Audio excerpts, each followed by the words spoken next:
ማለዳ ያኔ ድሮ የቀረበኝ እናት አባት ወይ ዘመድ ሆኖ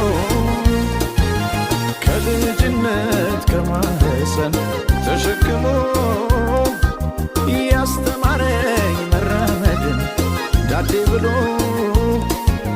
አንተን ከማጣ ሁሉ ልጣ አንተ ከምትቀር ሁሉ ሚቅር አንተን ከማጣ ሁሉ ልጣ አንተ ከምትቀር ሁሉ ሚቅር አንተን አጥቼ ከሚከፋኝ ይቅር ብያለሁ ሁሉም ነገር አንተን አጥቼ ከሚከፋኝ